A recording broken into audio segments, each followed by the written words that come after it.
Unit 5, Lesson 11, Apostrophes, Grades 7 and 8 English, April 7th, 2020. Hello, 7th and 8th grade. I hope you just got finished watching the YouTube video on apostrophes. I thought that was a great review. And now we're going to use our book to help us review this concept as well, the appropriate use of apostrophes, and then put it into practice in your assignment today. So you need to have your book out and open to page 272. So just to review the correct uses of apostrophes, one use that they did talk about in the video that we're going to talk about here is showing possession, okay? And again, just to review, apostrophe, that's the mark that's up higher. Remember, if it's lower, it's a comma. So this right here is an apostrophe, okay? One of the uses of an apostrophe is to show possession. So if this is one girl, if we're talking about like the girl's hair, we're showing that this belongs to the girl, we'd add an apostrophe S. Another example is, what if we have singular possession of like a name and they end in S? Do we put an apostrophe or an apostrophe S? And I thought the video had a great explanation for that. That's the reason why I chose that one, is because we often, in the book, it'll say you should do that and you shouldn't do that. We see different uses of it. It's often up to you and what seems to sound the best in the sentence. So if you want to say Mr. Ross's class, you could do S apostrophe or just apostrophe S. Now with plural nouns, we want to make sure if we're talking about a plural noun like girls as opposed to girl, and we're saying that's the girls' desks, we would do S apostrophe. Another purpose of apostrophes is contractions. And a contraction is where you contract, you put two words together, you eliminate some of the letters, and the apostrophe takes the place of those letters. So for instance, with the words does not, it does not mean that, or doesn't.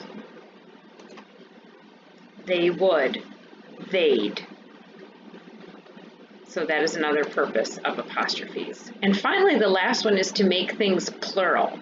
It was interesting, we often don't use this too much, but you will see this, especially if you're going to write dialogue in your stories or in any of your writings. You need to know this as well.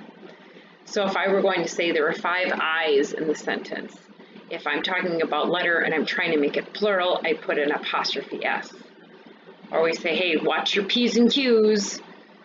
P's, make sure you have the apostrophe S there as well. If you're talking about a plural for the number 4, there were 3 4s there. You make sure you add that apostrophe to show plural. And then finally, no ifs, ands, or buts, meaning don't use these words, and this is the plural form of these words. So whenever you're using the plural form of letters, words, numbers, or even symbols, make sure that you have that apostrophe S. So let's go through some of the examples that you are going to have for your assignment for Thursday. And we're looking at page 273, the try it out on number 1. Please follow along on this because this is part of your assignment, is numbers 1 through 7. Make sure that you actually watch these videos because there's going to be answers in here that are going to help you understand the assignment. So we look at number 1. Where are the apostrophes needed in each sentence? The class assignment isn't difficult. So I located the word isn't, and then I put the apostrophe where it needs to be. You do need to do that. So we look at number 2. They are studying my geography teacher's map. Now, I'm looking at number 2, and I'm finding 2 words that need apostrophes. They're, T-H-E-Y apostrophe R-E, studying my geography teachers, my one teacher, apostrophe S, map. Number 3, the asterisks on their map indicate capitals. Well, I see an S by capitals, but I know that's not talking about possession, that's plural, so I'm going to leave that.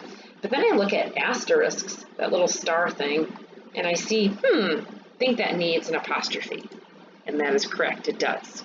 Remember, words, numbers, letters, symbols. This would be considered a symbol.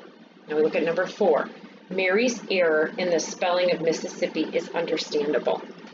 Whose error? Mary's error. And that would show possession. Number 5. Don't forget that there are 4 S's, 4 I's, and 2 P's. So we look at number 5, and I'm seeing a lot of apostrophes there. It needs to be on don't, and then that's when we're talking about our letters, S's, I's, and P's.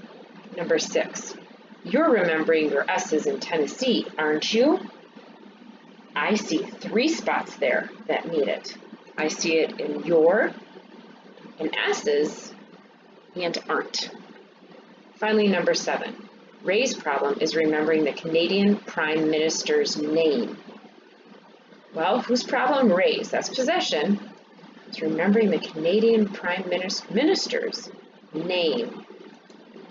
The minister's name. Name is the possession of ministers, so you need an apostrophe. So I hope between this PowerPoint video and also between the video that you showed and your book, you're feeling pretty confident about where to use apostrophes. So your assignment for Thursday is to do the on your own numbers 8 through 23.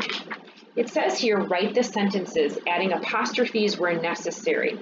I would like you to type these sentences on your Google Doc and highlight where you added apostrophes. That way it'll be much easier for me to see. Please highlight where you write your apostrophes. Highlight the entire word, not just the apostrophe, okay? So that I can tell where it is.